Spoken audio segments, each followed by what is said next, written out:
দৰাচলতে চাওক ৰঞ্জন দৈমাৰী ডাঙৰীয়া তথা NDFBৰ ফাউণ্ডাৰ প্ৰেছিডেণ্ট DR নাবলা ওৰফে ৰঞ্জন দৈমাৰী ডাঙৰীয়াক আগতেই স্পেচিয়েল জাজে তেওঁক যাৱজ্জীৱন কাৰাদণ্ড বিহিত কৰিছিলে। কিন্তু কথাটো হ'ল যোৱাকালি আকৌ সেই ৰায়কে বাহাল ৰাখিলে গুৱাহাটীৰ মহামান্য উচ্চ ন্যায়ালয়ে।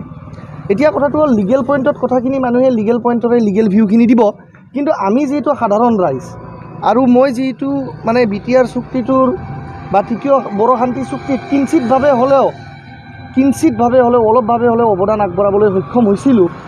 তো এজ এ NDFBৰ মধ্যস্থতাকাৰী হিচাপে মই যিখিনি কাৰ্যকলাপ আগবঢ়াইছিলোঁ সেই অভিজ্ঞতাৰে মই ক'ব বিচাৰোঁ যে অসমৰ ৰাইজৰ এটা অনুভাৱনা আছে বা তেওঁলোকে এটা ভাবিছে যে ৰঞ্জন দৈমাৰী ডাঙৰীয়াই 30 অক্টোবৰত যি চিৰিয়েল ব্লাষ্ট কৰিছিলে 2008 চনত আৰু NDFBয়ে বিভিন্ন যে কাৰ্যকলাপ চলাইছিলে হিংসাত্মক কাৰ্যকলাপ, তো তাৰ বিৰুদ্ধে তেওঁক শাস্তি মানে প্ৰাপ্য হিচাপে তেওঁক প্ৰদান কৰা হৈছে।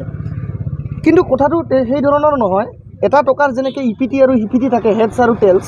আজি যদি আমি হেডছৰ কথাটো ক'বলৈ যাওঁ তেতিয়াহ'লে নিশ্চিতভাৱে ৰঞ্জন দৈমাৰী ডাঙৰীয়াই ভুল কাম কৰিছে, হিংসাত্মক কাম কৰিছে, বম ব্লাষ্টত জড়িত থকা বুলি আইনৰ কাঠগড়াত প্ৰমাণিত হৈছে। গতিকে তেওঁক ন্যায়ৰ আদালতে তেওঁক শাস্তি বিহিত কৰিছে আৰু যাৱজ্জীৱন কাৰাদণ্ডৰে সশ্ৰম কাৰাদণ্ড বাহাল ৰাখিছে। কিন্তু আমি কেৱল টকাৰ ইপিটিটো চালে নহ'ব, আমি হিপিটিটোও চাব লাগিব। ন' ডাউট তেওঁ এজন হিংসাকাৰী বুলি অভিহিত কৰা হৈছে, ন' ডাউট তেওঁক এজন হত্যাকাৰী বুলি কোৱা হৈছে, ন' ডাউট মিডিয়াত তেওঁক এজন মানে উগ্ৰপন্থী দুৰ্ধৰ্ষ নেতা বুলি কোৱা হৈছে। কিন্তু আমি BTRৰ ৰাইজে বা BTADৰ ৰাইজে বিগত 3-4 দশকৰ পৰা ইয়াতে যোনে বসবাস কৰিছে তেওঁলোকে এটাই কথা অনুভৱ কৰিব যে আমাৰ পেটৰ তাৰণাটো আমি গম পাওঁ। আৰু গতিকে BTRৰ ৰাইজে বিচাৰে যে যি অস্ত্ৰৰ ৰজনজননী ইয়াতে বিগত দশকত চলি আছিলে, যি বিজনেছ কৰিলে ইয়াতে এটা উপদ্ৰৱৰ নিচিনা তাণ্ডৱৰ নিচিনা পৰিস্থিতি আছিলে, কোনো শান্তিত বিজনেছ কৰিব পৰা নাছিলে, ৰাতি শান্তিত ওলাব পৰা নাছিলে, কিন্তু সেই অৱস্থা আজি কিন্তু পৰিত্ৰাণ ঘটিলে।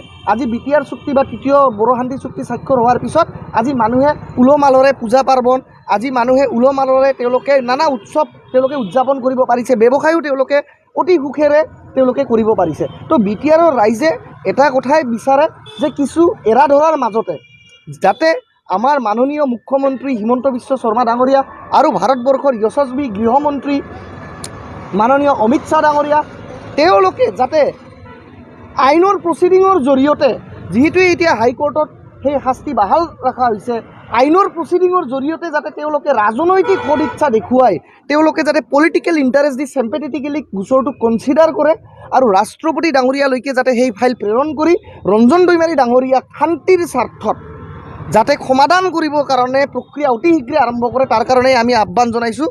আমাৰ সুধাকণ্ঠ ভূপেন হাজৰিকা দেও এটি গীতৰ জৰিয়তে গাই থৈ গৈছিলে যে কিছু দিব লাগে কিছু ল'ব লাগে এই সমাজতে, তো এৰা ধৰা কৰিব লাগিব, এৰা ধৰাৰ মাজতে শান্তি আহিব বুলি মই আশা কৰিছোঁ। হয়, যোৱাকালি ED অফিচত মই হাজিৰ হোৱাটো সত্য কথা।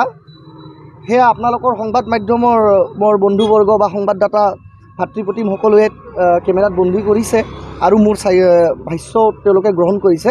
দৰাচলতে 2019 চনৰ এটা গোচৰ, সেই 2019 চনত ৰুজু হোৱা এটা গোচৰৰ সংক্ৰান্তত মোক মতা হৈছিলে এনফৰ্চমেণ্ট ডাইৰেক্টৰেটৰ গুৱাহাটীৰ জ'নেল অফিচ ৰাজগড় স্থিত অফিচত, আৰু তাতে গৈ মই যিখিনি সহায় সহযোগিতা তথ্য সহকাৰে হওক বা ভাষ্য সহকাৰে হওক মই আগবঢ়াইছোঁ আৰু আশা কৰোঁ EDৰ দৰে যি নিষ্ঠাৱান এক প্ৰতিষ্ঠান, যি নেকি মানে এক অট'নমাছ ইনভেষ্টিগেশ্যন এজেঞ্চি, তাতে মই যিখিনি কোঅপাৰেশ্যন কৰিব লাগে মই কৰি যাম আৰু মই লিখিতভাৱেও তাতে মোৰ মানে ভাষ্যত বা শপতনামা বুলি যি নকওঁ ৰিটেন ষ্টেটমেণ্ট মই কালি জমা দি থৈ আহিছোঁ। কি আছে চাওক, গোচৰটো যিহেতু এতিয়া আণ্ডাৰ ইনভেষ্টিগেশ্যন প্ৰচেছ আৰু সেইবিলাক বস্তু ED বা বিশেষভাৱে যিবিলাক স্পেচিয়েল এজেঞ্চি সেইবিলাকৰ ইনভেষ্টিগেশ্যনৰ বিষয়ে মই চাগে ৰাজহুৱাভাৱে কোৱাটো সমীচীন নহ'ব।